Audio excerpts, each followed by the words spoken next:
미자야, 너 또 사람 잘못 보면 이번에 진짜 못 일어나. 언니가 그 말을 했을 때 저는 끝내 대꾸를 못했어요. 남편을 보내기 전 몇 년 동안 제가 어떻게 허물어졌는지 언니는 누구보다 가까이서 본 사람이었으니까요. 아들도 딸도 같은 말을 했습니다. 그런데도 저는 그 말들을 전부 밀어냈어요. 혼자 먹는 밥이 너무 길었고 불 꺼진 집이 생각보다 훨씬 더 무서웠거든요. 겨우 외로움 하나 때문에 제가 무엇을 잃게 됐는지 그땐 정말 몰랐습니다. 5달이 지난 뒤 저는 왜 제 집에서 제 이름으로 된 것들을 지키려 싸우고 있었을까요? 시작 전 구독과 좋아요로 함께 해주시고 어느 지역에서 듣고 계신지 댓글로 한 번씩만 남겨주세요. 그곳에 행복이 닿길 바라겠습니다. 복지관 셔틀 마지막 자리에 앉는 건 어느 순간부터 제 습관이 되었어요. 배식이 끝나고 나면 항상 늦거든요. 국통 씻고 행주 빨고 바닥 마지막으로 한번 훔치고 나면 다른 봉사자들은 진작 다 가고 없어요. 저 혼자 마지막으로 문 잠그고 마지막으로 셔틀에 올라타는 게 그 시절 제 하루였습니다. 왜 그렇게까지 했냐고요? 집에 빨리 돌아갈 이유가 없었으니까요. 남편이 떠난 뒤 3년 반을 저는 그 아파트에서 혼자 살았어요. 방은 셋인데 불은 하나밖에 안 켰어요. 거실 불은 꺼두고 주방 불은 밥 먹을 때만 켜고 안방 불만 켜두면 전기 아끼는 게 아니라 그냥 그 공간들이 너무 커 보여서요. 텅 빈 소파, 아무도 앉지 않는 의자, 음소거된 TV. 그게 싫어서 복지관을 나갔고 그게 싫어서 제일 늦게 나왔어요. 셔틀 기사 강태범 씨를 처음 알아채게 된 건 어떤 큰 사건 때문이 아니었습니다. 그냥 손 때문이었어요. 배식하고 나오면 항상 큰 국통이 남거든요. 그날도 저 혼자 그거 끌고 나오는데 어느 틈에 태범 씨가 와서 말도 없이 손잡이 한쪽을 먼저 잡는 거예요. 힘을 같이 나눠드는 것도 아니고 아주 자연스럽게 그냥 통 전체를 가져가 버렸어요. 거기다 대고 아, 괜찮아요. 말할 틈도 없었습니다. 그 사람은 말이 많지 않았어요. 셔틀 출발할 때도 도착해서 문 열 때도 사람들 인사받을 때도 항상 짧게 대꾸하고 끝이었거든요. 그런데 손은 늘 정확했어요. 어르신 짐 먼저 받고 계단 올라가는 사람 뒤에서 바짝 붙어 섰다가 발 헛디딜 것 같으면 팔꿈치 아래에 슬쩍 손 얹어주고 절대 손목을 잡거나 너무 붙지 않아요. 딱 필요한 만큼 딱 그 선에서만. 비 오는 날이 있었어요. 셔틀 내리고 나서 우산 폈더니 태범 씨가 제 옆에서 같이 걷는데 우산 젖은 쪽을 자기 방향으로 틀더라고요. 아무 말도 없이요. 저는 그때 뭔가 이상하다는 걸 느낀 게 아니었어요. 그냥 오래간만에 제 쪽을 먼저 생각해 준 사람이 있다는 게 그게 그렇게 낯설었습니다. 남편 간병 3년 동안 저는 항상 챙기는 쪽이었거든요. 약봉지, 금식 여부, 진료 순서, 면회 가능 시간, 이불 온도, 식사 온도, 남편이 뭘 불편해하는지, 오늘은 기분이 좀 올라왔는지, 어제보다 얼굴색이 나은지, 그것만 보면서 살았어요. 내가 오늘 밥을 먹었는지 안 먹었는지는 남편 눈이 감긴 뒤에야 생각나더라고요. 그런데 그 사람이 우산 방향을 제 쪽으로 틀었을 때 저는 생각했어요. 아, 내 쪽도 젖으면 안 된다고 생각해주는 사람이 있구나. 그게 그렇게 크게 들어왔어요. 제가 웃긴 사람이죠. 우산 하나에. 그러다 발을 헛디딘 날이 있었습니다. 셔틀 계단 딱 3칸인데 배식 끝나고 나면 발이 좀 붓거든요. 아침부터 내내 서 있으니까요. 마지막 계단에서 발이 미끄러졌어요. 거의 다 올라간 거라 크게 넘어진 건 아닌데 발이 허공에 뜨는 순간 누가 팔꿈치 아래를 받쳐줬어요. 팔을 잡은 것도 아니고 끌어당긴 것도 아니고 그냥 딱 그 자리에 손이 있어서 제가 거기 기댄 거예요. 태범 씨였어요. 다치셨어요? 그 한마디뿐이었어요. 저는 괜찮다고 했고 그 사람은 이미 다음 어르신 쪽으로 가 있었어요. 그날 버스 안에서 창밖을 보면서 저는 이상하게 심장이 두근거렸어요. 설렌다기보다 따뜻했어요. 오래된 따뜻함. 누군가 내 발이 미끄러지는 걸 보고 손을 뻗어줬다는 것. 그게 그렇게 오랜만이었나 싶어서 조금 부끄러웠어요. 그날 셔틀이 제 집 앞에 섰을 때였습니다. 저는 내려서 우편함을 열었어요. 습관이거든요.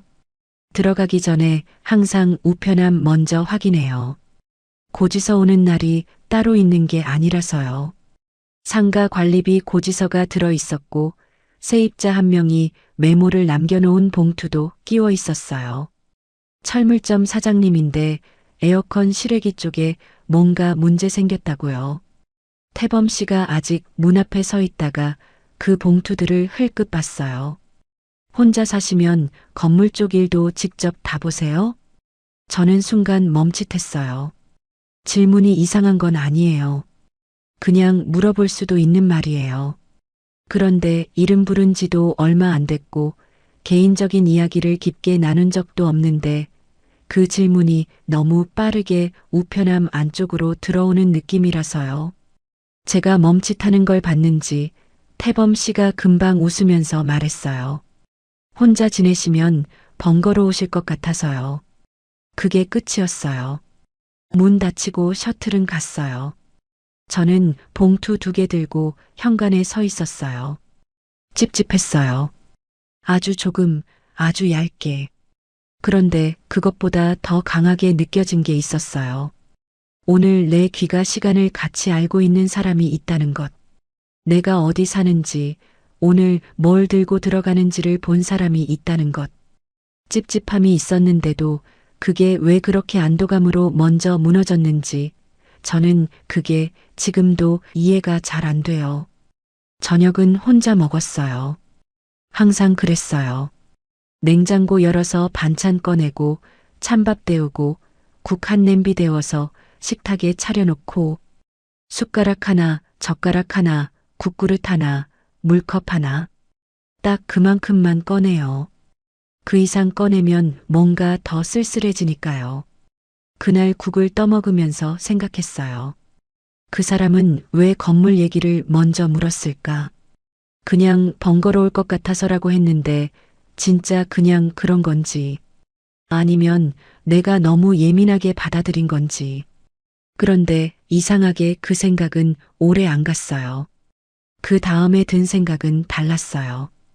오늘 나한테 말을 건 사람이 있었구나. 내 짐을 먼저 든 사람이 있었구나.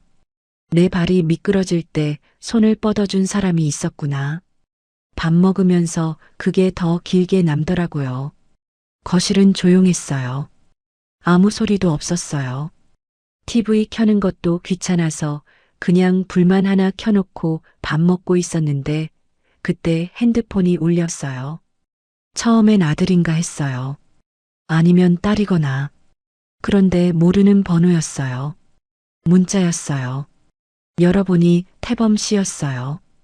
복지관에서 연락처를 교환한 건 2달 됐는데 먼저 문자가 온 건 처음이었어요. 집 잘 들어가셨죠? 혼자 계시면 문단속 꼭 하세요. 짧았어요. 딱 그 2줄이었어요. 저는 밥 먹다가 숟가락을 내려놓았어요. 다시 한번 읽었어요. 또 읽었어요. 뭔가 이상해야 했어요. 안면이 그렇게 깊지도 않은 사람이 집 잘 들어갔냐고 문단속하라고 그게 선 넘는 말이라고 느껴야 했을 텐데 저는 그때 그게 안 느껴졌어요. 오히려 가슴 어디가 딱 풀리는 느낌이 들었어요. 아주 오래 묶여있던 뭔가가 누가 저한테 오늘 집에 잘 들어갔냐고 물어봐 준 게 그게 몇 년 만이었는지 세어보려다가 세지 못했어요. 저는 핸드폰 들고 한참 앉아 있다가 짧게 답장을 보냈어요.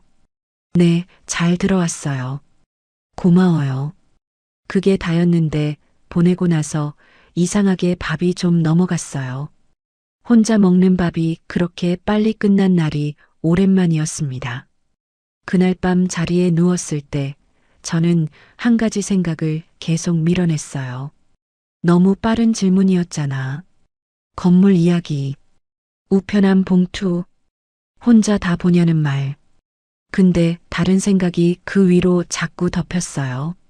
나한테 오늘 먼저 손 내민 사람이 있었잖아. 그 두 가지가 번갈아 가면서 떠올랐어요. 저는 어느 쪽을 더 길게 붙잡고 있었냐 하면 솔직히 말할게요. 나중 쪽이었어요. 그게 제가 처음 놓쳤던 자리였습니다. 언니 집 주방은 항상 냄새가 있어요. 된장찌개거나 멸치볶음이거나 아니면 막 설거지 끝난 비눗물 냄새거나 그 냄새가 좋아서 저는 힘든 일이 있으면 꼭 언니 집으로 갔어요. 남편이 아팠을 때도 장례 치르고 나서 첫 명절도 언니 집 주방 식탁 앞에 앉아서 말을 꺼냈어요. 그날도 그랬습니다. 언니 정자는 제가 들어서는 순간부터 낌새를 챘을 거예요. 저는 말 꺼내기 전에 표정이 먼저 나오는 사람이거든요. 뭔가 할 말이 있으면 눈이 좀 떠다니고 손을 괜히 무릎에 올렸다 내렸다 해요. 언니는 그걸 60년 넘게 봐온 사람이라서 밥은 먹고 왔어? 그것만 물어보고 컵에 물 따라줬어요. 저는 물 한 모금 마시고 나서 꺼냈어요. 언니, 나 요즘 복지관 셔틀 기사분이랑 좀 가까워졌어. 언니가 설거지통에 손을 담근 채로 잠깐 멈췄어요. 셔틀 기사? 응. 강태범 씨. 나이는 나보다 2살 위야. 혼자 사신 지 꽤 됐고. 언니가 돌아봤어요. 표정을 읽으려고 봤더니 언니는 제 눈을 보지 않고 설거지통 쪽으로 다시 시선을 내렸어요.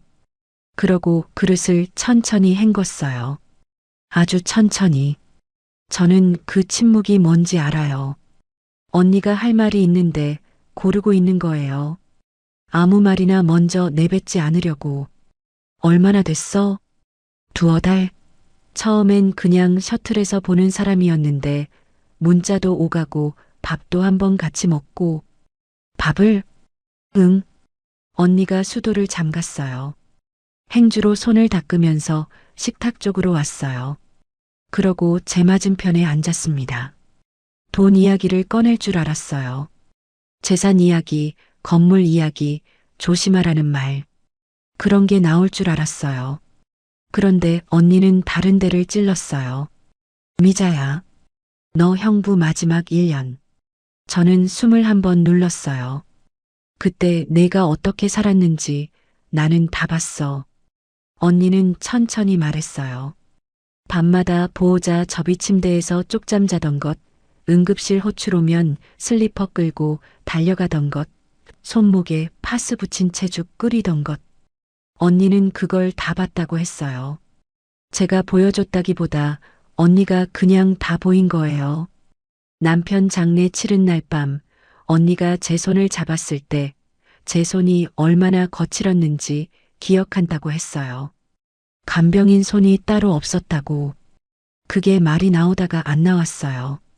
언니도 좋은 사람이면 내 어깨를 가볍게 해야지. 언니가 그 말을 할 때 제 가슴이 조여들었어요. 숨이 막히는 게 아니라 꽉 쥐어지는 느낌이요. 내 등에 올라타면 안 돼. 미자야. 저는 아무 말도 못했어요. 왜냐하면 그 말이 틀리지 않아서요. 언니가 제 아픈 데를 찌른다는 걸 알면서도 그 말이 맞다는 걸 알아서 반박을 못했어요. 그냥 컵만 두 손으로 감싸고 앉아 있었어요. 언니, 나도 알아. 근데 저는 말을 잇지 못했습니다. 나도 외롭다는 말이 목까지 올라왔는데 안 나왔어요. 언니한테 그 말을 하면 그 다음에 언니가 해줄 수 있는 게 없다는 걸 아니까요. 언니도 나이 들었고 언니도 자기 삶이 있어요. 내 외로움을 언니가 채워줄 수는 없잖아요. 그러니까 그냥 아무 말도 못하고 앉아 있었어요. 언니는 더 밀어붙이지 않았어요. 대신 주방으로 가서 뭔가를 꺼내왔어요. 식혜였어요. 냉장고에서 꺼낸 거라 차가웠어요. 마셔. 저는 식혜를 마시면서 창밖을 봤어요. 언니 집 창밖에는 옆 건물 외벽이 보여요. 아무것도 없는 벽. 저는 그 벽을 보면서 생각했어요. 언니는 내 몸을 걱정한 거구나. 건물이 아니라 내 허리를. 그걸 알면서도 저는 그날 태범 씨 이야기를 더 이상 꺼내지 않았어요. 주말에 아들 민호와 딸 지연이 왔어요. 처음엔 그냥 주말 밥 먹으러 오는 줄 알았어요. 민호가 엄마 얼굴 보고 싶어서라고 했거든요. 저는 갈비찜 해놓고 기다렸어요. 밥상 다 차리고 앉았더니 분위기가 뭔가 달랐어요. 지연이 먼저 물어봤어요. 엄마, 요즘 복지관 봉사 계속 나가? 응, 나가지. 거기서 만난 분이랑 연락한다고 들었어. 저는 숟가락을 내려놓지 않았어요. 그냥 밥을 한 번 더 뜨면서 말했어요. 언니한테 들었구나. 엄마가 직접 말해줬으면 좋겠었는데. 민호가 조심스럽게 끼어들었어요. 엄마, 우리 엄마 외로운 거 알아? 혼자 계신 거 안다고. 근데, 저는 근데 소리에 숟가락을 내려놨어요. 그분이 엄마 재산 상황도 알아요? 밥상이 조용해졌어요. 갈비찜 냄비에서 아직 김이 올라오고 있었어요. 저는 그 김이 식는 걸 보면서 말했어요. 그게 왜 나와? 엄마, 밥이나 먹어. 지연이 더 직접적으로 말했습니다. 아버지가 남긴 상가랑 땅이 있잖아요. 그게 엄마 혼자 명의로 다 돼 있는 거잖아요. 왜 굳이 혼인신고까지 생각해요?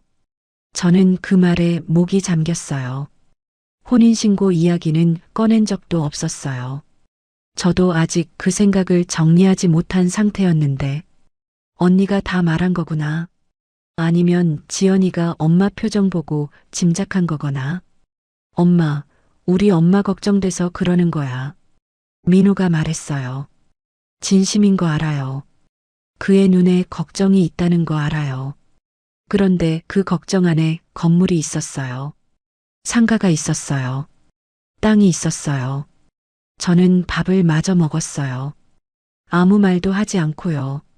갈비찜은 맛있었어요. 그런데 맛이 잘 안 느껴졌어요. 그 무렵에 태범 씨한테 연락이 왔어요. 건강검진 재검 통보를 받았다고요. 어지럼증이랑 혈압 때문에 큰 병원에서 정밀 검사를 해야 한다고 했어요. 혼자 가면 되는데 접수할 때 보호자 연락처 칸이 있다는 말을 무심하게 덧붙였어요. 저는 그 말이 무엇을 원하는 건지 알았어요. 직접 말하지 않은 거잖아요. 같이 가달라고도 연락처 써달라고도 하지 않았어요. 그냥 그런 칸이 있다고만 했어요. 그런데 저는 그 문자를 읽으면서 그 사람이 지금 혼자라는 걸 느꼈어요. 나한테 기댈 사람이 없어서 이걸 보내는구나. 저는 같이 가겠다고 했어요. 병원 접수 창구에서 태범 씨가 서류를 쓰다가 보호자 연락처 칸 앞에서 손을 멈췄어요. 웃으면서 말했어요. 원래 여기는 항상 비워놨는데. 저는 그 말에 아무 말도 못하고 그냥 볼펜을 받아서 제 번호를 적었어요. 제 번호를 쓰는 동안 손이 조금 떨렸어요. 이게 맞는 건지 모르면서 그냥 썼어요. 검사가 끝나고 나서 자판기 앞에서 기다렸어요. 태범 씨가 자판기 버튼 누르면서 조용히 말했어요. 이제 제일 가까운 사람은 미자 씨네요. 저는 캔커피 받아들면서 시선을 자판기 쪽에 고정했어요. 가슴이 두근거렸어요. 이번엔 어제 셔틀에서보다 훨씬 더 크게. 언니 말이 떠올랐어요. 자식들 말이 떠올랐어요. 그런데 그게 다 지워지고 이 말 하나만 남았어요. 이제 제일 가까운 사람은 미자 씨네요. 그게 제 귀에 그렇게 크게 들어왔어요. 왜 그랬냐고요. 아무도 그 말을 해준 적이 없어서요. 언니도 아들도 딸도 나한테 제일 가까운 사람이 미자 씨라고 말한 적이 없었어요. 다들 걱정은 해줬지만 내 편이 되어준다는 말은 아무도 안 해줬어요. 저는 그 자판기 앞에서 결정이 조금 기울었어요. 내가 틀렸는지도 몰라. 근데 이 사람은 내 외로움을 알고 있어. 그날 밤 집에 돌아와서 저는 한 가지를 계속 생각했어요. 언니는 제 허리 걱정을 한 거예요. 또 누군가 등에 업히면 제 허리가 부러질까봐. 맞아요. 틀리지 않아요. 자식들은 건물 걱정을 한 거예요. 낯선 사람이 아버지 재산 안으로 들어올까봐. 그것도 맞아요. 아주 틀리지는 않아요. 근데 아무도 물어보지 않았어요. 엄마 지금 괜찮냐고. 엄마 요즘 어때? 하루가 어떻게 흘러가냐고. 혼자 밥 먹을 때 뭐가 제일 힘드냐고. 밤에 불 끄고 누우면 뭔 생각이 나냐고. 그걸 물어본 사람이 없었어요. 태범 씨는 물어보지는 않았어요. 대신 제일 가까운 사람이라고 말해줬어요. 그게 같은 건 아닌데. 전혀 같은 게 아닌데. 저는 그날 그걸 구분하지 않았습니다. 그게 두 번째로 제가 놓쳤던 자리였어요. 봉사 끝나고 어지러웠던 날이 있었어요. 갑자기 온 게 아니었어요. 아침부터 좀 이상했거든요. 국 냄새가 평소보다 강하게 느껴지고 배식 중간에 눈앞이 살짝 흔들렸어요. 그래도 끝까지 했어요. 제가 나가면 그날 배식 마무리가 안 되니까요. 마지막 정리까지 끝내고 나오다가 복지관 입구 벤치 쪽에서 발이 느려졌어요. 그냥 좀 쉬어야겠다 싶어서 벤치에 앉았는데 주변 소리가 좀 멀어지더라고요. 땅이 살짝 기우는 느낌. 저는 그냥 고개를 숙이고 숨을 골랐어요. 그때 태범 씨가 왔어요. 셔틀 시동 걸어놓고 뭔가 확인하러 오다가 저를 본 거예요. 아무 말 없이 와서 옆에 쪼그려 앉더니 제 얼굴을 들여다봤어요. 얼굴색이 왜 그래요? 저는 괜찮다고 했어요. 습관적으로요. 괜찮지 않아도 괜찮다고 하는 게 몸에 배어서 입이 먼저 나갔어요. 태범 씨는 일어나서 편의점 쪽으로 갔어요. 금방 돌아왔는데 생수 하나 들고 왔어요. 그거 건네주고 나서 약국 갑시다 했어요. 질문이 아니었어요. 그냥 가는 거예요. 저는 생수 마시면서 사양하려다가 사양하는 말이 안 나왔어요. 몸이 진짜 안 좋았거든요. 약국에서 영양제 링거 한 번 맞았어요. 약사가 과로하셨냐고 물어봤고 저는 그냥 웃었어요. 태범 씨는 밖에서 기다렸어요. 안으로 따라 들어오지 않고 약국 유리문 바깥에 서서요. 그게 또 적절했어요. 같이 들어오면 과하고 그냥 가면 서운한데 딱 그 선에서 기다렸어요. 나오니까 태범 씨가 말했어요. 좀 어때요? 나아졌어요. 고마워요. 밥은요? 점심은 먹었어요. 언제요? 저는 대답을 못했어요. 솔직히 배식 중간에 뭔가 집어먹은 것 같기도 하고 아닌 것 같기도 하고 기억이 흐릿했거든요. 태범 씨가 피식 웃었어요. 밥 안 먹었으면서. 그러고는 근처 국밥집으로 걸어갔어요. 저도 따라갔어요. 따라가면서도 이게 맞는 건지 생각했는데 몸이 먼저 따라가고 있었어요. 뜨끈한 국밥을 먹으면서 저는 이상한 생각을 했어요. 남편 간병하는 동안 뜨거운 밥을 제때 먹은 날이 얼마나 됐을까. 항상 남편 식판 가져가고 남편 약 챙기고 면회 시간 맞추고 그러고 나서 제 밥은 남은 시간에 때웠어요. 대부분 미지근하거나 차가웠어요. 시간 맞춰 먹는 게 사치였던 때가 있었어요. 그런데 지금 이 사람이 내가 밥 먹었는지 안 먹었는지를 신경 쓰고 있었어요. 그게 저한테 너무 크게 들어왔어요. 이 정도 일에 이렇게 흔들리면 안 된다는 걸 알면서도 국밥 한 그릇이 그렇게 따뜻했어요. 가족들이 다시 모인 건 그로부터 얼마 지나지 않아서였어요. 이번엔 언니까지 왔어요. 우리 집에서 다 같이 밥 먹는 자리였는데 분위기는 밥상 차리는 순간부터 이상했어요. 다들 너무 말이 없었거든요. 제가 먼저 꺼냈어요. 내가 먼저 말할게. 태범 씨랑 진지하게 생각하고 있어. 언니가 젓가락을 내려놓았어요. 민호가 밥 먹다가 멈췄어요. 지연이 물컵을 식탁에 놓는 소리가 조금 컸어요. 정자 언니가 먼저 말했어요. 너 지금 외로워서 사람 보는 눈이 흐려진 거야. 저는 그 말에 숨을 한 번 참았어요. 언니, 아니야. 틀렸어? 틀리지 않았어요. 그래서 더 아팠어요. 맞는 말이 때로는 가장 깊이 들어오잖아요. 민호가 조심스럽게 말했어요. 엄마, 좋은 사람이라면 아버지 재산부터 건드리지 말자고 해야 하는 거 아니에요? 그 사람이 그런 말 한 적 있어요? 저는 대답하지 못했어요. 없었거든요. 그런 말은 한 적이 없었어요. 오히려 반대 방향의 말들이 있었어요. 건물 관리 번거롭겠다는 말, 혼자 다 보냐는 질문. 그게 떠올랐지만 말하지 않았어요. 지연이 말했어요. 엄마, 나중에 후회해도 늦어. 지금 후회하는 게 100배 나아. 그 말이 심판처럼 들렸어요. 걱정이라는 걸 알아요. 그런데 그 걱정 뒤에 건물이 있고 땅이 있고 명의가 있었어요. 그것도 알아요. 저는 밥상 앞에서 참다가 결국 말해버렸어요. 너희는 내 외로움보다 건물하고 땅이 먼저 보이지? 아무도 대답하지 않았어요. 그 침묵이 답이었어요. 저는 밥을 더 먹지 않았습니다. 숟가락을 내려놓고 주방으로 갔어요.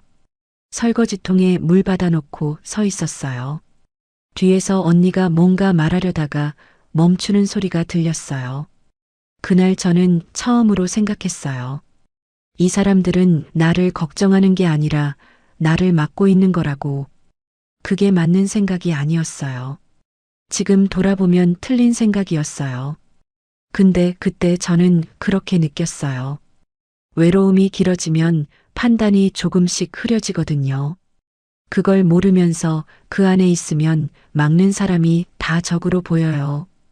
혼인신고를 한 건 가족들이 다녀간 지 보름쯤 지났을 때였어요. 태범 씨가 먼저 꺼낸 게 아니었어요. 저도 먼저 꺼낸 게 아니었어요. 어느 날 복지관 가는 길에 태범 씨가 말했어요. 미자 씨, 우리 이대로 계속 있을 거예요? 저는 그 말의 뜻을 알아들었어요. 이대로 만나는 것과 법적으로 묶이는 것 사이에서 어디 있을 거냐는 말이잖아요. 저는 잠깐 생각했어요. 잠깐이었어요. 길게 생각하지 않았어요. 길게 생각하면 언니 말이 들리고 민호 말이 들리고 지연이 말이 들렸거든요. 그러면 또 흔들릴 것 같아서 저는 짧게 생각하고 짧게 말했어요. 저도 이대로는 아닌 것 같아요. 태범 씨가 말했어요. 애들이 싫어하면 천천히 해도 됩니다. 그 말이 저한테 또 다르게 들렸어요. 서두르지 않는다는 말로요. 억지로 끌고 가지 않겠다는 말로요. 저는 그게 배려라고 들었어요. 지금 돌아보면 그 말이 얼마나 영리한 말이었는지 그땐 몰랐어요. 구청 민원 창구는 평일 오전이라 한산했어요. 번호표 뽑고 앉아서 기다리고 이름 불리면 가서 서류 내고 그게 전부였어요. 도장 찍는 볼펜도 창구에 묶인 거 그냥 썼어요. 태범 씨는 서류 보면서 이렇게 간단한 거네요 했어요. 저는 웃었어요. 결혼식이 없었어요. 사진도 없었어요. 드레스도 없었어요. 하객도 없었어요. 서류 한 장이 전부였어요. 그런데 저는 그 담백함이 싫지 않았어요. 첫 번째 결혼이 얼마나 많은 사람들 앞에서 시작됐는지 기억해요. 그 많은 사람들이 다 지켜봤는데도 결국 긴 간병과 빈집으로 끝났잖아요. 이번엔 조용히 그냥 둘이서만. 구청 나와서 편의점 들어가 캔커피 샀어요. 태범 씨가 저한테 하나 건네주면서 말했어요. 복잡한 건 싫어요. 이게 더 맞는 것 같아요. 저도 그게 맞는 것 같았어요. 그 순간은요. 편의점 앞 벤치에 나란히 앉아서 캔커피 마셨어요. 4월 오후라 햇볕이 따뜻했어요. 지나가는 사람들은 저희를 보지 않았어요. 그냥 평범한 오후였어요. 그게 이상하게 좋았어요. 드라마 같은 게 아니라 그냥 평범한 오후가. 그때 핸드폰이 울렸어요. 언니였어요. 저는 화면 보다가 주머니에 넣었어요. 받지 않았어요. 태범 씨가 봤는데 아무 말도 안 했어요. 저도 아무 말 하지 않았어요. 캔커피 다 마시고 집으로 왔어요. 집 현관문 열면서 저는 속으로 말했어요. 이번엔 내가 고른 거야. 남편이 고른 게 아니고, 자식들이 골라준 게 아니고, 언니가 정해준 게 아니고, 이번엔 내가 스스로 고른 거라고. 그게 저한테는 중요했어요. 그 선택이 옳고 그름을 떠나서 내가 선택했다는 것 자체가. 그렇게 생각하면서 신발을 벗었어요. 그날 저녁 태범 씨가 이것저것 살피더라고요. 처음엔 자연스러웠어요. 집이 낯선 사람이 둘러보는 거니까요. 냉장고는 어디 있는지, 화장실은 어디 있는지. 그런데 태범 씨 시선이 거실 서랍장 위에 잠깐 머물렀어요. 상가 열쇠 꾸러미가 거기 있었거든요. 저는 주방에서 물 끓이다가 봤어요. 태범 씨가 그 열쇠 꾸러미를 잠깐 보다가 웃듯이 말했어요. 이젠 이 집 일도 건물 일도 같이 살아갈 일이네요.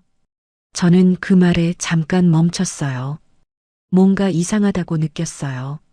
아주 얇게. 결혼 첫날, 집에 들어온 첫날, 상가 열쇠를 보면서 건물 이야기가 먼저 나왔다는 게. 근데 저는 그것도 밀어냈어요. 당연한 말이지. 이제 같이 사는 사람인데. 건물도 당연히 우리 생활이지. 그렇게 생각하면서 물 끓는 소리를 들었어요. 주전자에서 김이 올라왔어요. 저는 그 김이 사라지는 걸 보면서 찻잔 2개를 꺼냈어요. 처음으로 찻잔을 2개 꺼냈어요. 오랜만에. 그게 그날 제가 제일 크게 느낀 것이었습니다. 찻잔 2개. 올해 하나만 꺼내다가 2개를 꺼내는 그 순간. 열쇠 이야기는 그 온기에 묻혔어요. 나중에 생각해보면 그날 그 말이 시작이었어요. 아주 조용한 시작? 제가 알아채지 못한 채로 그냥 지나간 첫 번째 신호. 외로움이 길었던 사람은 따뜻한 것 앞에서 자꾸 눈이 늦게 떠지거든요. 저도 그랬어요.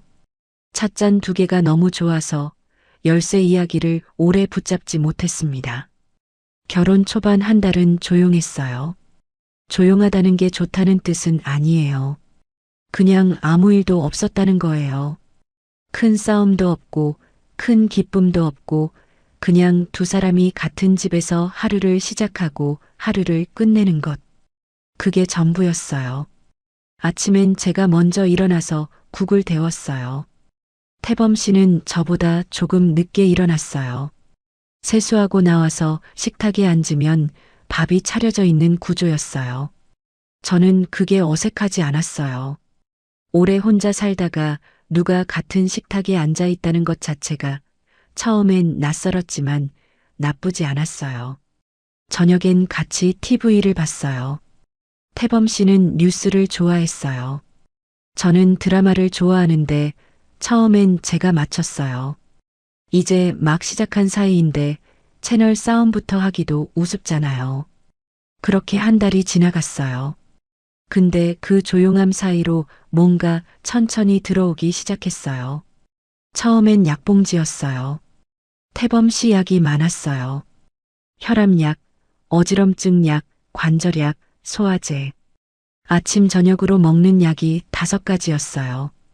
태범 씨가 약 챙기는 걸 보다가 어느 날 저도 모르게 오늘 저녁 약 드셨어요? 물어봤어요.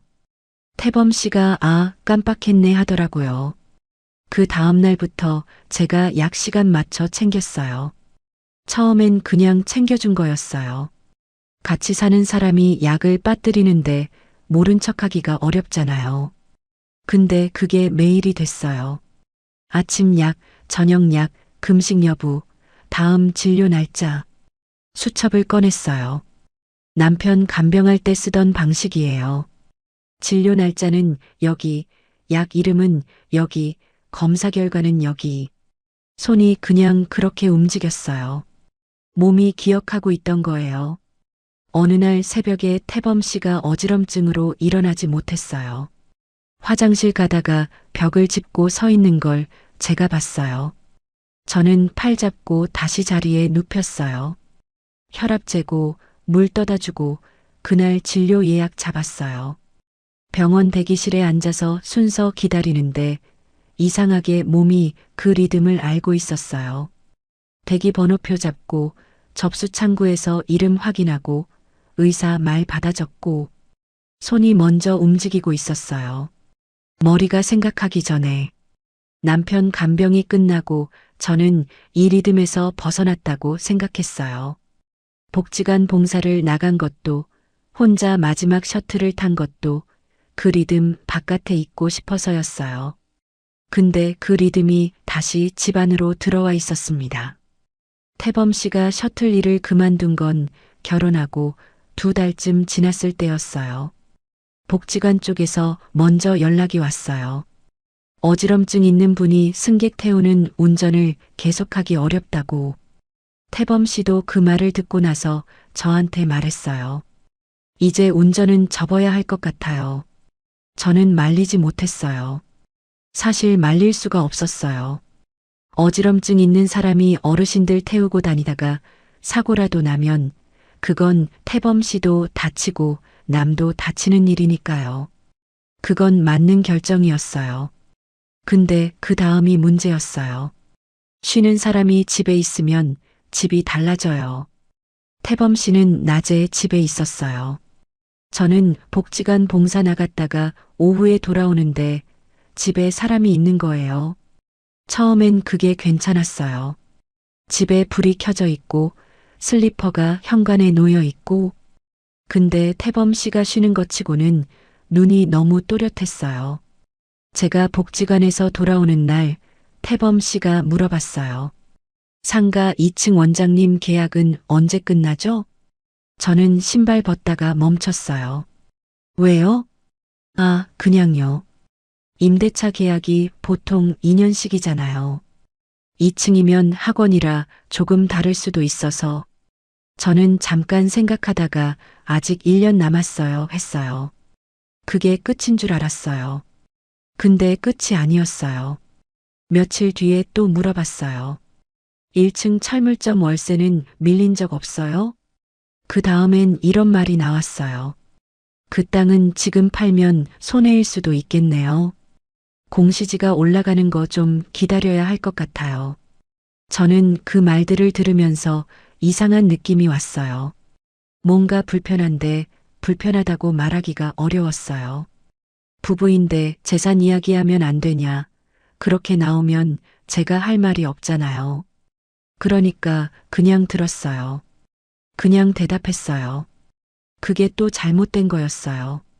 상가 우편물을 태범 씨가 먼저 뜯으려 한 날이 있었어요. 제가 복지관 다녀와서 현관 들어서니까 태범 씨가 식탁에서 상가 쪽 봉투를 뜯고 있었어요. 제가 들어서는 소리에 고개를 들었는데 봉투가 반쯤 열려 있었어요. 저는 가방을 내려놓으면서 말했어요. 그거 제가 볼게요. 태범 씨가 봉투를 식탁에 놓으면서 말했어요. 부부인데 같이 알아야죠. 뭐 있어요? 관리비 고지서예요. 같이 보면 되지. 웃으면서 말했어요. 가볍게요. 이상한 게 없는 것처럼요. 저는 봉투를 가져가면서 아무 말도 하지 않았어요. 근데 가슴이 철렁했어요. 그 느낌이 뭔지 그때는 정확히 몰랐어요. 지금 돌아보면 알아요. 내 것 안으로 손이 들어오는 느낌이었어요. 뚜렷한 게 아니라 아주 얇고 조용한 침범. 태범 씨는 자기 병원 일정은 다 제 손에 올려놓았어요. 약 챙기는 건 저, 진료 예약 잡는 건 저, 병원 가는 날 같이 가는 것도 저. 검사 결과 설명 들을 때도 저한테 의지했어요. 내가 잘 못 알아들으니까 미자 씨가 들어요 하면서요. 근데 건물 이야기, 세입자 이야기, 땅 이야기는 태범 씨가 먼저 손을 내밀었어요. 챙김은 저한테 두고 권한은 자기 쪽으로 오는 속도가 달랐어요. 그걸 말로 설명하기가 어려웠어요. 눈에 딱 보이는 게 아니라서요. 그냥 뭔가 이상하다는 감각이 조금씩 쌓이고 있었어요. 어느 저녁이었어요.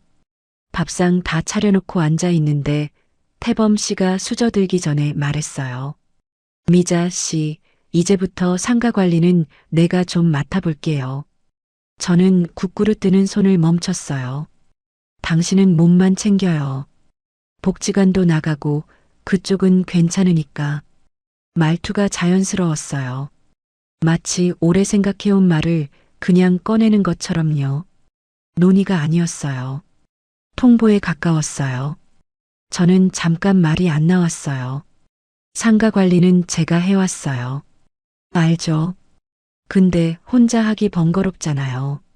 세입자들이랑 연락하고 고지서 확인하고 계약 갱신 때 신경 쓰고 내가 낮에 시간 있으니까 해줄 수 있어요. 저는 그 말을 들으면서 머릿속으로 뭔가를 정리하려고 했어요. 번거롭긴 했어요. 사실이에요. 세입자 연락 오면 챙겨야 하고 고지서 확인해서 은행 가야 하고 수리 요청 오면 업체 알아봐야 하고 혼자 하면 손이 많이 가는 일이에요. 근데 그게 번거롭다고 남한테 넘기는 일인가요? 그게 남편한테 넘기는 일인가요? 그 건물은 제 남편이 남긴 거였어요. 저한테 남긴 거였어요. 아들, 딸 이름이 아니라 제 이름으로 남긴 거였어요. 그게 왜 태범 씨 손으로 가야 하는지. 저는 그 생각이 입까지 올라왔다가 삼켰어요. 생각해 볼게요. 그게 제가 한 말이었어요. 제가 할 수 있는 최대였어요. 그 자리에서 싫다고 말하기가 왜 그렇게 어려웠는지 지금 생각해도 잘 모르겠어요. 같이 살기 시작한 사람한테 안 된다고 말하는 게 그게 그렇게 무거운 거예요. 부부라는 울타리 안에서는 내 것을 지키는 말이 이기적인 말처럼 들릴 것 같아서 그래서 자꾸 참아요. 자꾸 넘어가요. 태범 씨는 밥을 먹기 시작했어요. 아무 일 없다는 듯이요. 저는 숟가락을 들었어요. 밥이 입으로 들어가는데 맛이 없었어요. 국이 뜨거웠는데 뜨거운지도 몰랐어요. 식탁 위에 혈압수첩이 있었어요. 제가 매일 적는 거예요. 날짜, 오전 혈압, 오후 혈압, 어지럼증 유무, 약 복용 여부, 빼곡하게 적혀 있었어요. 저는 그 수첩을 보면서 생각했어요. 이 수첩은 내가 쓰고 저 건물은 저 사람이 맡겠다고 한다. 그게 이상하지 않은가요? 그게 이상했어요. 근데 그 이상함을 입 밖으로 꺼내는 게 그날 밥상 앞에서는 불가능했습니다. 그날 밤 자리에 누워서 저는 한참 천장을 봤어요.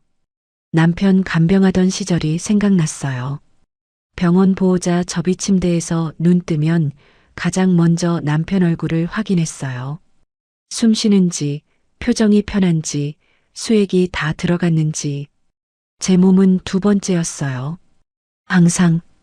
그게 끝났을 때 저는 다시는 그렇게 살지 않겠다고 생각했어요. 내 몸이 두 번째인 삶은 다시 안 하겠다고.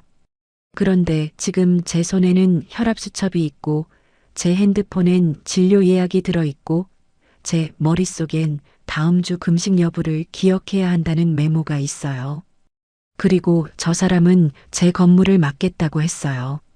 저는 그 두 가지를 나란히 놓고 봤어요. 보호자는 저, 권한은 저 사람.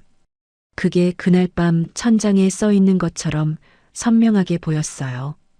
그런데도 어떻게 해야 할지 몰랐어요. 아직은 확신이 없었거든요. 내가 너무 예민한 건지, 진짜 이상한 건지. 그 경계가 그때는 아직 흐릿했어요. 눈을 감았어요. 쉽게 잠들지 못했습니다. 상가에 간 건 별일 없어서 간 게 아니었어요. 2층 학원 원장님한테서 연락이 왔거든요. 에어컨 실외기 점검을 맡겼는데 업체에서 견적이 너무 높게 나왔다고요. 다른 업체 알아봐도 되는지 물어보는 전화였어요. 저는 그러라고 하고 직접 한번 가봐야겠다 싶어서 오전에 나섰어요. 버스에서 내려 상가 골목으로 들어서는데 1층 철물점 사장님이 셔터 올리다가 저를 봤어요. 사모님 오셨어요? 네, 2층 에어컨 건 때문에요. 철물점 사장님이 셔터 올리다 멈추더니 저를 봤어요. 뭔가 말할 것 같은 표정이었어요. 저는 그 표정을 알아챘어요. 무슨 일 있어요? 사장님이 잠깐 머뭇거리다가 말했어요. 사모님, 남편분이 다음 계약은 자기랑 먼저 상의하라고 하셨거든요. 저는 그 자리에 멈췄어요. 발이 멈춘 게 아니라 몸 전체가 멈췄어요. 숨도 한 박자 늦게 쉬어진 것 같았어요. 언제요? 요 며칠 사이에요. 2번 오셨어요. 처음엔 그냥 인사드리러 온다고 하셨는데 2번째엔 계약 기간이 언제 끝나냐고 물어보시고 다음 갱신은 본인이 같이 보겠다고 하셨어요. 저는 아무 말도 못했어요. 사장님이 조심스럽게 덧붙였어요. 관리 통장도 같이 보신다고 하셨는데 그게 맞아요? 사모님한테 여쭤봐야 하나 싶었는데 워낙 자연스럽게 말씀하셔서 자연스럽게 그 단어가 귀에 걸렸어요. 저는 확인해 볼게요. 한마디 하고 2층으로 올라갔어요. 계단을 오르면서 손이 난간을 꽉 잡고 있었어요. 손에 힘이 들어간 걸 올라가다 중간에 알아챘어요. 2층 학원 원장님은 에어컨 견적서를 펼쳐놓고 기다리고 있었어요. 저는 견적서를 보는 척하면서 물어봤어요. 혹시 요즘 저희 남편분 오셨어요? 원장님 표정이 살짝 바뀌었어요. 네, 오셨어요. 계약 기간이랑 보증금 구조를 꼼꼼히 물어보시던데요. 갱신할 때 조건을 조정할 수도 있다고 하셔서 저는 당연히 사모님도 아시는 줄 알았어요. 보증금 구조. 그 말이 머릿속에서 천천히 자리를 잡았어요.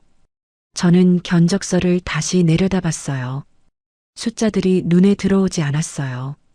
원장님이 뭔가 더 말하는 것 같았는데 소리가 멀었어요. 저는 그날 처음으로 불편함이 아니라 다른 감각을 느꼈어요. 위험하다는 감각이었어요. 집으로 돌아오는 버스 안에서 창밖을 봤어요. 생각을 정리하려고 했는데 정리가 안 됐어요. 자꾸 다른 장면들이 끼어들었거든요. 건물 이야기를 처음 꺼냈던 날.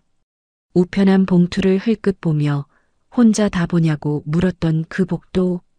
상가 관리비 고지서를 반쯤 뜯으려다 눈이 마주쳤던 식탁.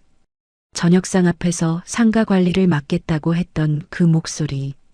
하나하나는 그냥 넘어갔어요. 그때마다 부부니까 같이 사는 사람이니까 번거로울까봐 그러는 거니까 그렇게 생각하고 넘겼어요. 근데 지금 이 장면들을 한꺼번에 놓고 보니까 선이 보였어요. 처음부터 그어져 있던 선. 저는 그걸 이제야 봤어요. 버스가 정류장에 설 때마다 문이 열리고 닫혔어요. 저는 그 소리를 들으면서 핸드폰을 꺼냈어요. 태범 씨한테 전화할까 하다가 넣었어요. 지금 전화하면 안 된다고 생각했어요. 목소리가 흔들리면 제가 뭘 알았는지 다 들킬 것 같아서요. 저는 그날 집에 들어가지 않았어요. 언니한테 갔어요. 언니 정자는 제가 들어서는 순간 아무것도 묻지 않았어요. 표정 보고 알았겠죠. 소파에 앉혀놓고 물 한 잔 먼저 줬어요. 저는 물을 마시면서 천천히 말했어요. 철물점 사장님한테 들은 것, 원장님한테 들은 것, 계약 기간 보증금 구조를 물어봤다는 것. 언니가 듣는 내내 아무 말도 안 했어요. 다 듣고 나서 잠깐 있다가 말했어요. 수첩 있어? 저는 가방에서 수첩을 꺼냈어요. 태범 씨 혈압 적던 그 수첩이 아니라 작은 메모 수첩이요. 들은 거 다 적어. 언니가 그 말을 하고 주방으로 갔어요. 저는 수첩을 펼쳤어요. 철물점 사장님이 한 말, 날짜, 태범 씨가 방문한 횟수, 계약 관련 언급 내용, 학원 원장님이 한 말, 보증금 구조 질문, 갱신 조건 언급. 저는 기억나는 대로 적었어요. 손이 떨렸어요. 글씨가 평소보다 작고 눌려 있었어요. 언니가 따뜻한 보리차를 가져왔어요. 수첩 들여다보더니 말했어요. 문자 확인해봐. 그 사람이 세입자들한테 연락한 게 있으면 남아있을 거야. 저는 그 생각을 못했어요. 태범 씨 핸드폰을 볼 순 없었어요. 근데 세입자들한테 직접 물어보면 되잖아요. 그날 저녁 저는 철물점 사장님한테 문자로 정중하게 부탁했어요. 남편분이 보내신 문자가 혹시 있으면 캡처 부탁드린다고. 사장님이 잠시 후에 보내줬어요. 태범 씨가 보낸 문자가 있었어요. 다음 계약 갱신 때 꼭 먼저 연락 달라는 것, 관리 쪽은 앞으로 본인이 챙기겠다는 것, 사모님이 여러 가지 바쁘시니 자기한테 연락하면 된다는 것. 저는 그 문자 캡처를 한참 들여다봤어요. 사모님이 바쁘시니 그 문장이 눈에 걸렸어요. 저를 빼내는 말이었어요. 자연스럽게, 아주 부드럽게 저를 그 자리에서 걷어내는 말. 그 다음날 태범 씨 말투가 달라지기 시작했어요. 아니, 달라진 게 아니었어요. 원래부터 그랬는데 제가 이제야 제대로 듣기 시작한 거였어요. 아침 밥상 앞에서 태범 씨가 말했어요. 월세 들어오는 통장은 왜 아직도 혼자 봐요? 저는 밥 먹다가 숟가락을 내려놓았어요. 제 통장이니까요. 부부인데, 부부라도 제 명의 통장이에요. 태범 씨가 잠깐 저를 봤어요. 그러고 아무 말 없이 밥을 먹었어요. 그게 더 불편했어요. 화를 내면 제가 대응을 할 텐데 그냥 먹어버리니까. 저녁엔 이런 말이 나왔어요. 땅 서류 좀 꺼내봐요. 내가 중개사랑 얘기해 볼게. 무슨 중개사요? 지인 중에 부동산 오래 한 사람이 있어요. 지금 시세가 어떤지 한번 알아보려고. 저는 그 말에 목소리를 낮췄어요. 저는 지금 팔 생각 없어요. 팔라는 게 아니라 알아보자는 거죠. 서류는 안 꺼내드릴게요. 태범 씨 표정이 처음으로 굳었어요. 짧게 굳었다가 풀렸어요. 왜요? 부부인데 왜 아직도 나를 바깥사람 취급해요? 저는 그 말에 가슴이 쿵 내려앉았어요. 바깥사람. 그 단어를 쓰는 게 전략이라는 걸 그때는 반만 알았어요. 부부인데 바깥사람 취급받는다고 하면 저는 미안한 사람이 되거든요. 제가 방어하는 게 이기적인 것처럼 들리게 만드는 말이에요. 저는 아무 말도 하지 않고 방으로 들어갔어요. 결정타는 땅 중개업자 전화였어요. 저는 주방에서 설거지하고 있었어요. 핸드폰이 거실에 있었는데 울렸어요. 손에 물이 묻어서 잠깐 닫고 나오는 사이 태범 씨가 먼저 받았어요. 저는 행주로 손 닦으면서 거실로 들어서다가 멈췄어요. 태범 씨가 통화 중이었어요. 아, 그 땅 주인 남편입니다. 제가 같이 보고 있습니다. 저는 그 자리에 섰어요. 태범 씨가 저를 보더니 손을 들어 잠깐만 하는 표시를 했어요. 통화를 계속했어요. 시세 이야기, 주변 개발 계획 이야기, 언제 한번 만나서 보자는 이야기. 저는 그 통화가 끝날 때까지 거실 입구에 서 있었어요. 태범 씨가 전화 끊고 돌아보며 말했어요. 지인 중개사였어요. 그 땅 주변에 도로 계획이 있대요. 지금 알아볼 타이밍이에요. 저는 조용히 말했어요. 그 전화 왜 받았어요? 핸드폰이 울리는데 당신이 없으니까 받은 거죠. 그 사람한테 왜 땅 주인 남편이라고 했어요? 태범 씨가 잠깐 멈췄어요. 사실이잖아요. 그 땅은 제 명의예요. 당신이 같이 보는 땅이 아니에요. 태범 씨 눈이 달라졌어요. 처음 보는 표정이었어요. 차가운 건 아니었어요. 근데 따뜻하지도 않았어요.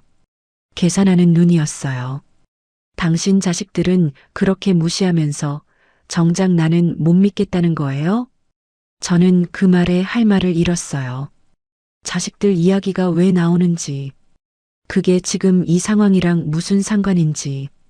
근데 그 말이 나온 이유를 생각해 보면 제가 흔들릴 자리를 알고 찌른 거예요. 자식들한테 등 돌리고 재혼한 죄책감. 그걸 건드리면 제가 약해진다는 걸 알고 있었던 거예요. 저는 더 이상 말하지 않았어요. 방으로 들어갔어요. 그날 밤 저는 처음으로 증거를 모으기 시작했어요. 침대 머리맡에 앉아서 핸드폰을 열었어요.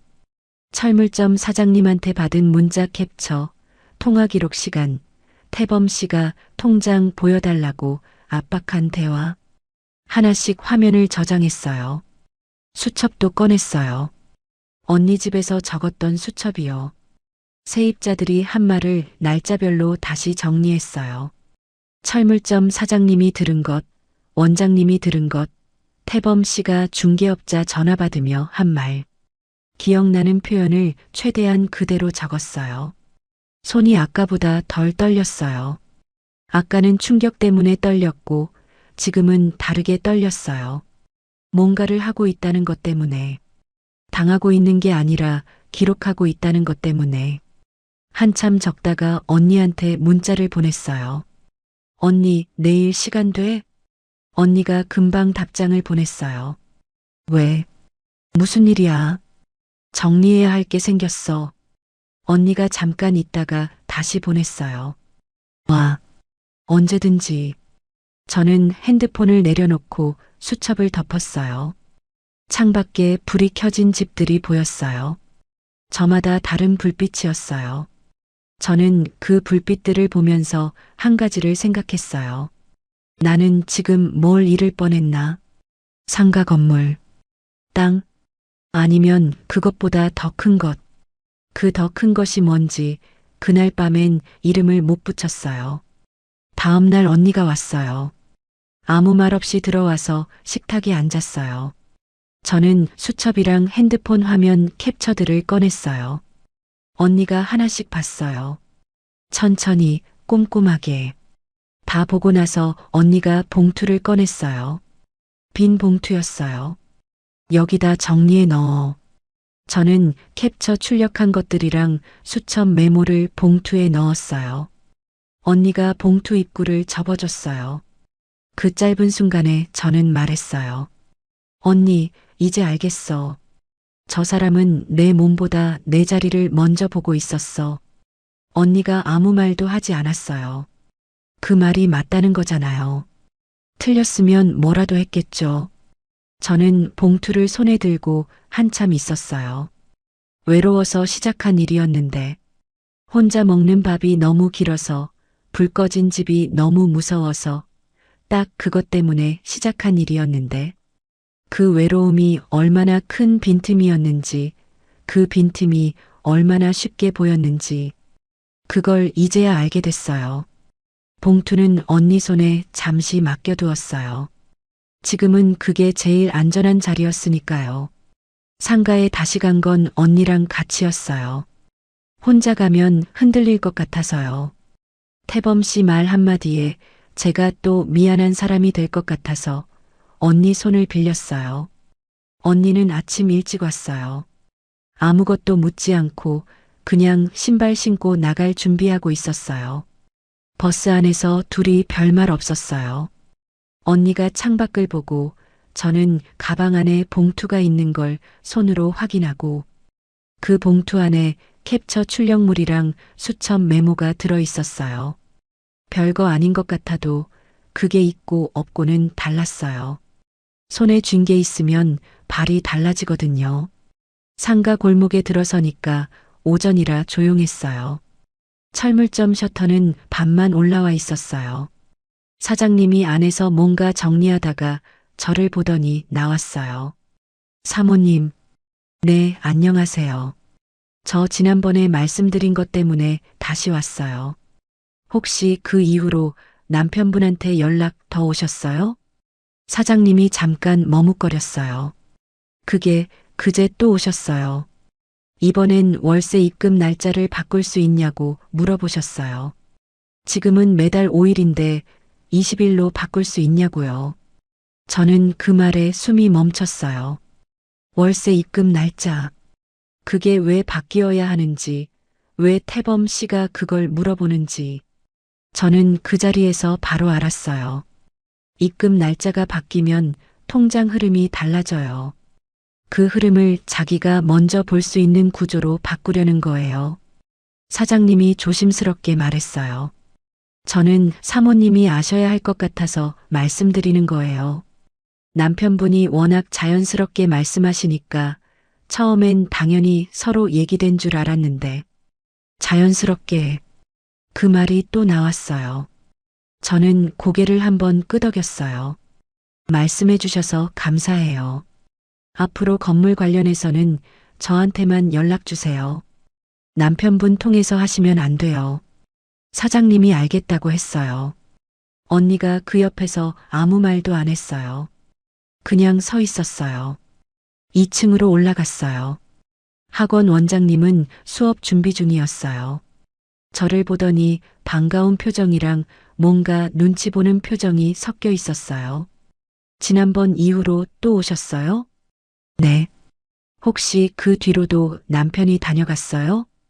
원장님이 고개를 끄덕였어요. 한 번 더 오셨어요.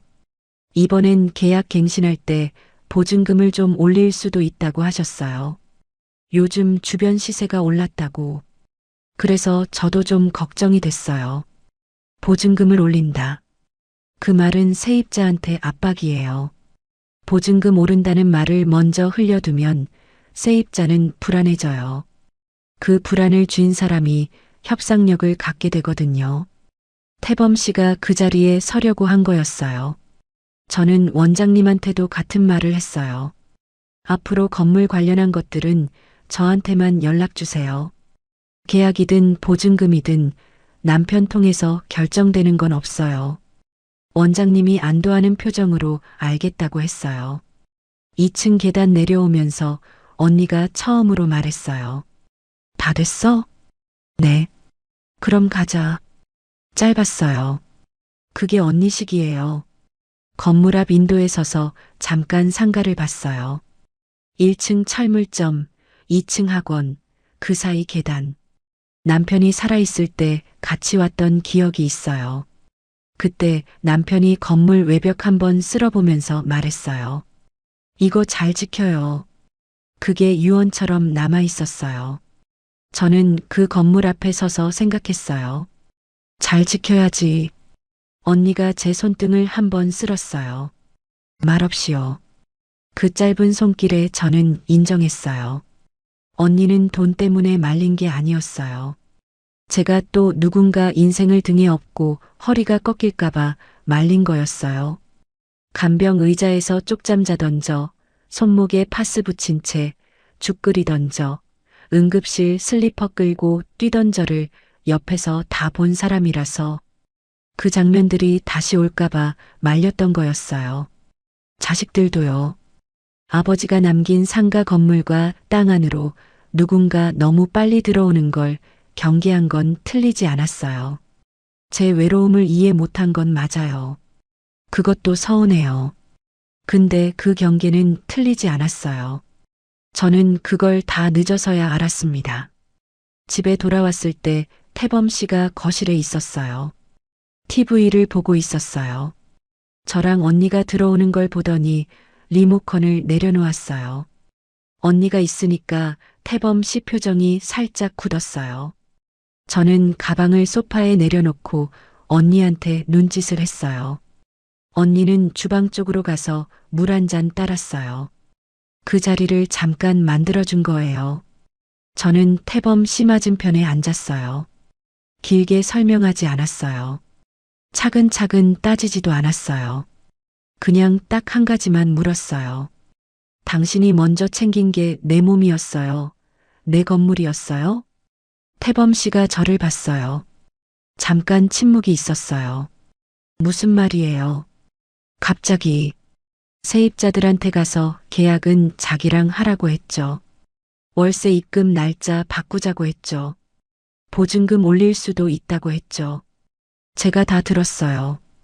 태범 씨가 표정을 관리했어요. 놀란 척도 미안한 척도 아닌 억울한 척이었어요. 부부면 같이 알아야죠. 저는 그 말을 예상했어요. 그래서 흔들리지 않았어요. 같이 하는 거랑 제 모르게 세입자한테 먼저 가는 건 다른 거예요. 내가 남편인데 그 정도도 못 믿어요? 믿음 이야기가 아니에요. 어차피 같이 살면 다 우리 생활 아닌가요?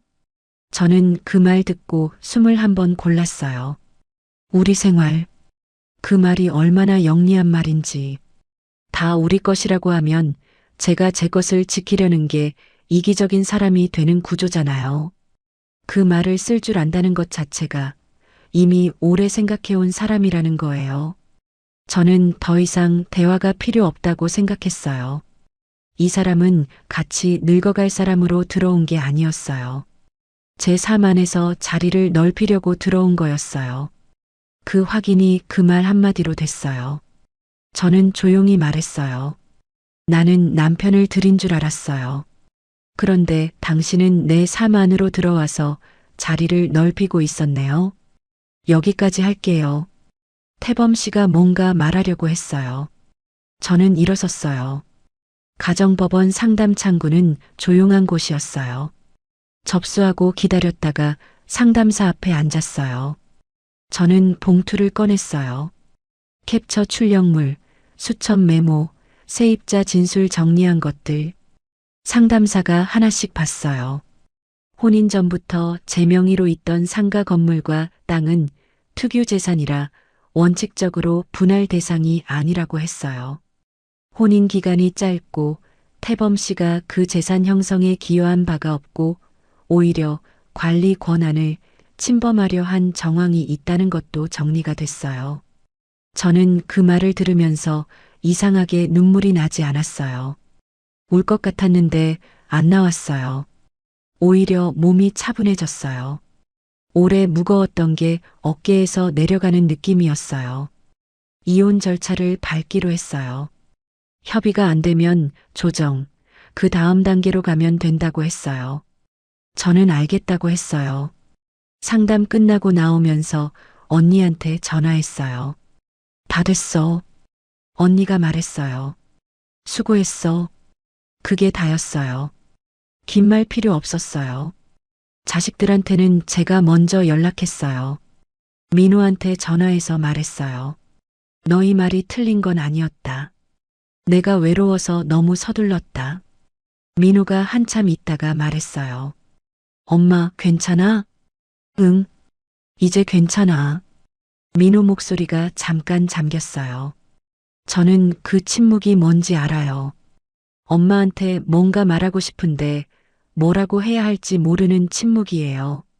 그게 그의 방식이에요. 지연이한테도 전화했어요. 나 이혼하기로 했어. 지연이가 잠깐 있다가 말했어요. 엄마가 결정한 거잖아. 그럼 된 거야. 따뜻한 말도 차가운 말도 아니었어요. 그냥 그 애가 할 수 있는 제일 솔직한 말이었어요. 저는 그게 좋았어요. 과한 위로보다 그게 더 가슴에 들어왔어요. 자식들한테 전화 끊고 나서 저는 한참 창밖을 봤어요. 그때 저 혼자 밀어냈던 말들이 생각났어요. 엄마 외로운 거 안다. 근데 그분이 엄마 재산 상황도 알아요. 좋은 사람이면 아버지 재산부터 조심하자고 해야 해. 엄마 나중에 후회해도 늦어. 그 말들이 심판이 아니었어요. 걱정이었어요. 저는 그 걱정을 심판으로 들었어요. 외로움이 판단을 흐렸던 거예요. 막는 사람이 다 적으로 보였던 거예요. 그게 제가 제일 늦게 알게 된 것이었습니다. 모든 게 정리된 뒤 처음으로 혼자 밥상을 차렸어요. 숟가락 하나, 젓가락 하나, 국그릇 하나, 물컵 하나. 예전이랑 똑같은 밥상이에요. 근데 달랐어요. 예전 혼자 먹는 밥상은 허무해서 차린 밥상이었어요. 어쩔 수 없이 먹어야 하니까 차린 밥상. 불 꺼진 집에서 혼자 국 데우는 게 그렇게 쓸쓸했어요. 지금 이 밥상은 달랐어요. 정리된 밥상이었어요. 상가 관리비 봉투는 제 앞에 놓여 있었어요. 땅 우편물은 파일에 제대로 정리돼 있었어요. 세입자 연락처는 제 핸드폰에 있었어요. 다음 달 계약 갱신 날짜도 제 수첩에 적혀 있었어요. 전부 다 제 손 안에 있었어요.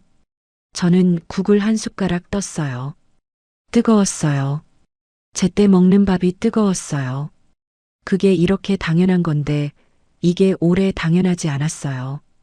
밥을 먹으면서 수첩을 꺼냈어요. 마지막 줄에 적었어요. 서미자. 오전 10시. 내일부터. 볼펜을 내려놓고 그 글씨를 봤어요. 제 이름이 거기 있었어요. 제 이름으로 시작하는 하루가 거기 있었어요. 누구의 보호자가 아니라, 누구의 아내가 아니라, 그냥 서미자로 시작하는 오전 10시. 그게 이렇게 오래 걸렸어요. 언니한테 그날 저녁 문자를 보냈어요. 언니, 밥 먹었어? 언니가 금방 답장을 보냈어요. 먹었어. 너는? 나도 먹었어. 맛있었어. 언니가 잠깐 있다가 다시 보냈어요. 잘 됐네. 딱 3글자였어요. 근데 그 3글자에 다 있었어요.